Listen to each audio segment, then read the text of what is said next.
negeri ini memanggilmu kawan. Assalamualaikum warahmatullahi wabarakatuh, Bapak Ibu. Pada kesempatan kali ini saya mendapatkan kesempatan untuk melakukan wawancara bersama dengan rekan sejawat saya yang bernama Ibu Sumaini, sarjana pendidikan, di mana nanti kita akan berdiskusi mengenai kasus yang ada pada guru penggerak. Nah, selamat pagi Ibu Sumaini. Iya, selamat pagi juga Ibu Eka.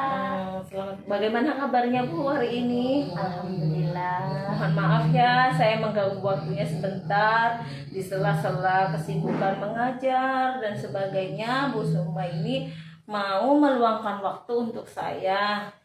Ini Bu, di sini saya ada kasus dari program guru penggerak. Saya meminta pendapat Ibu mengenai kasus ini.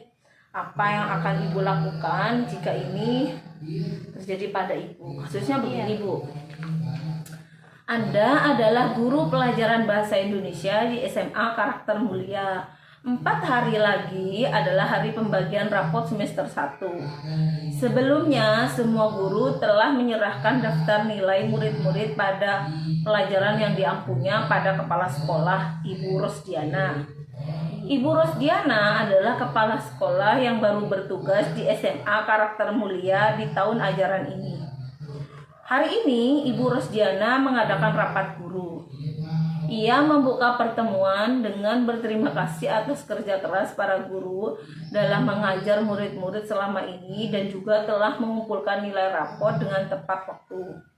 Kemudian, ia menyampaikan bahwa secara umum, nilai rapot yang diberikan oleh guru-guru terlalu rendah dan tidak mencukupi untuk mendukung murid-murid masuk perguruan tinggi negeri atau PTN melalui jalur rapot atau jalur tanpa tes.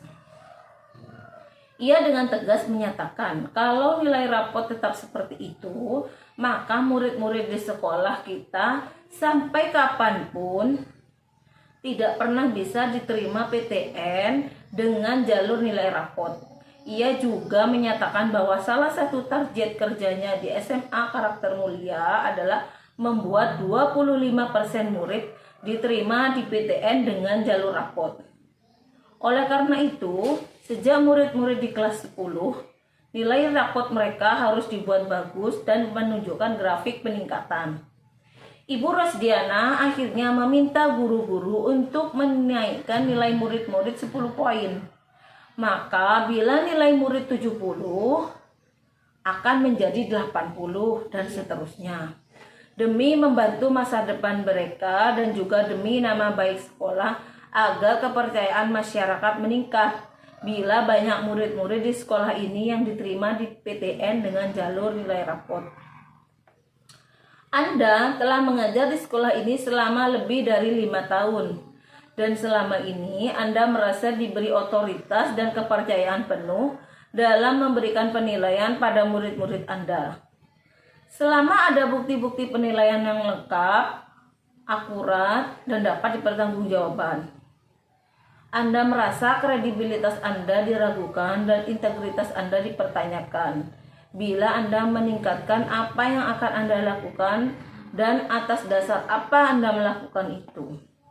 Nah, itu adalah contoh kasusnya Bu Sum. Jadi menurut Bu Sum, bagaimana pendapatnya Bu Sum jika Bu Sum diminta untuk melakukan itu oleh kepala sekolah? Kalau menurut saya Bu, tidak apa-apa, bagus juga keputusannya itu Bu. Karena dinilai siswa itu tidak ngambil dari hanya PTS, ulangan harian, pas gitu Bu. Tidak hanya ambil dari situ saja, melainkan dari pas kerja kelompok, sikapnya siswa, seperti itu Bu.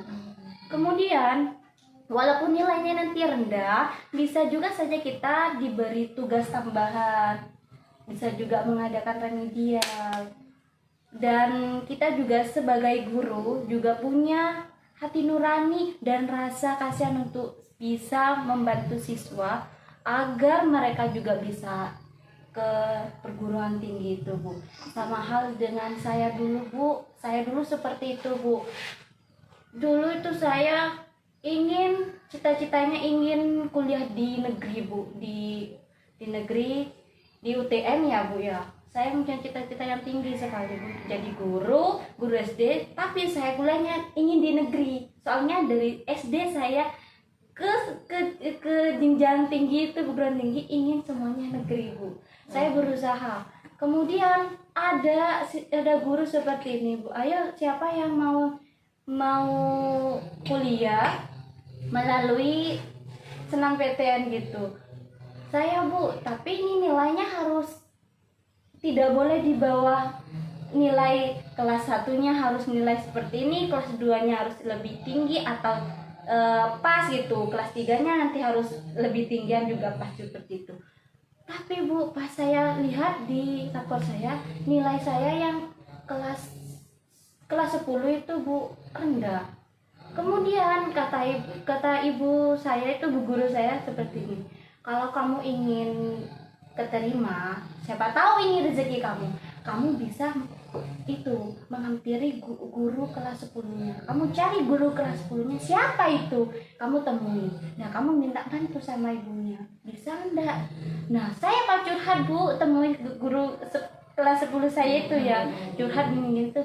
Alhamdulillah Bu, dikasih tugas remedi. Saya bisa bantu, tapi kamu ada tugas. Iya Bu, saya mau Bu, tugas apa yang Bu ya?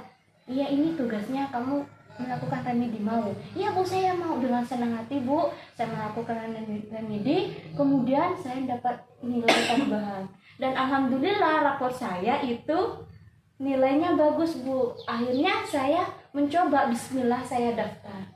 Alhamdulillah Bu, rezeki saya keterima Bu di UTM itu Bu. Dengan 1000 banyak yang daftar, alhamdulillah saya diterima Bu. Senangnya minta ampun. Nah, saya takut siswa saya seperti itu Bu. Saya sudah mengalami sendiri ya. Iya. Iya Bu Sum. Berarti ini luar biasa sekali ya Bu Sum ini. Jadi sebagai keputusan kepala sekolah, Bu Sum juga mendukung, karena dulu Bu Sum juga mendapatkan pengalaman yang seperti itu. Iya Bu, iya. Jadi ketika kita dihadapkan dengan pengalaman yang seperti itu, kita ingin orang lain pun juga akan mendapatkan perlakuan yang sama seperti kita. Bu, iya. Jadi Bu Sum kesimpulannya ini setuju dengan keputusan kepala sekolah, dan juga hati nurani Bu Sum itu juga terpanggil sebagai guru, bahwa ibu itu juga akan membantu siswa-siswanya supaya untuk masa depan mereka ya. Iya, Bu, masa depan mereka diterima di perguruan tinggi negeri. Ya, betul sekali Bu Sum. Saya sangat setuju dengan keputusannya Bu Sum, apalagi ini juga Bu Sum pernah mengalami sendiri ya. Iya. Jadi sama Bu Sum ini sama-sama tahu bagaimana perasaan Iya, mereka. bagaimana rasanya itu Bu. Bagaimana ya. Rasanya dibantu lu senangnya minta ampun ya, benar. Nah, terima kasih ya Bu Sum sudah berbagi pengalaman dengan saya, sudah berbagi ilmunya kepada saya, dan sudah mau menjawab pertanyaan dari kasus yang ada di sekolah, di program guru penggerak ini. Terima kasih Bu Sum atas bantuannya, atas waktunya. Semoga Bu Sum bisa sukses selalu. Amin. Wassalamualaikum warahmatullahi wabarakatuh. Waalaikumsalam warahmatullahi wabarakatuh. Tanggapan saya mengenai apa yang disampaikan oleh rekan sejawat saya, Ibu Sumaini, yaitu kita sebagai guru pasti memiliki rasa empati dan rasa kasihan kepada murid, meskipun nantinya itu akan dianggap mengganggu kredibilitas dan integritas kita sebagai guru. Namun dalam memberikan nilai tambahan itu kita perlu juga meningkatkan proses pembelajaran yang kreatif dan inovatif, sehingga siswa nantinya bisa masuk ke perguruan tinggi sesuai dengan bakat, minat, dan juga cita-citanya. Saya juga setuju dengan apa yang disampaikan oleh Bu Sum. Jadi ketika akan ada penambahan poin, itu tidak ada penambahan poin serta merta. Jadi murid-murid tersebut harus diberi tugas-tugas tambahan atau tugas-tugas remedi yang nantinya itu bisa meningkatkan nilai mereka, yang nantinya juga akan meningkatkan poin mereka supaya mereka bisa diterima di perguruan tinggi negeri ya. Dan apa yang dialami oleh Busum itu ternyata juga dialami oleh peserta didik, oleh siswa itu sendiri. Nah, Busum ini juga menerapkan prinsip, sebenarnya prinsip berpikir bahwa mereka juga menginginkan diperlakukan sama seperti apa yang saya lakukan. Jadi murid-murid juga akan berpikir untuk diperlakukan sama seperti Busum, sama seperti Busum dulu mendapatkan bantuan dari gurunya, sama seperti itu siswa juga ingin diperlakukan sama seperti itu. Paradigma yang mendasari rekan saya dalam mengambil keputusan yaitu rasa keadilan lawan rasa kasihan. Sedangkan prinsip yang mendasari dari keputusan rekan sejawat saya yaitu prinsip berpikir berbasis rasa peduli atau care-based thinking. Hal ini terlihat dari bahwa guru yaitu Busum ikut merasakan apa yang dicita-citakan siswa, dan ini juga termasuk harapan dari kepala sekolah agar guru nantinya bisa membantu siswa supaya bisa diterima dalam perguruan tinggi negeri. Nah, kebetulan juga Busum ini juga pernah mendapatkan pengalaman yang sama. Jadi Busum sangat mengerti sekali bagaimana perasaan mereka, apa harapannya mereka, seperti sama-sama ingin dibantu, ditambah poinnya agar diterima di perguruan tinggi negeri tanpa tes. Saya juga akan mengambil keputusan yang sama dengan rekan sejawat saya demi masa depan cita-cita mereka, dan kita juga sebagai guru harus memberikan yang terbaik untuk mereka, yakni berpihak kepada murid. Namun hal ini bukan berarti kita bisa berbuat seenaknya tanpa adanya perubahan dalam meningkatkan kualitas pembelajaran kita. Jujur, sebenarnya ini juga merupakan dilema bagi guru ketika dia hadapkan pada suatu keputusan yang sama-sama benar, namun kita dipaksa untuk memilih keputusan yang bisa mengakomodir semua pihak. Jadi di sini ada dilema di mana saya sebagai guru juga bingung, ada dilema apakah saya ingin menerapkan keadilan atau rasa kasihan. Nah, namun di sini prinsip berpikir saya yaitu prinsip berpikir peduli, karena saya sebagai guru mereka peduli dengan masa depan mereka, peduli dengan cita-cita mereka, dan kita sebagai guru juga harus menjadi tutwuri handayani yang bisa mendorong mereka untuk meraih cita-cita yang mulia. Nilai atau prinsip yang mendasari pemikiran saya dalam mengambil keputusan yang mengandung unsur dilema etika seperti yang terjadi di dalam kasus ini adalah melakukan yang kita harapkan orang lain akan melakukan seperti diri kita.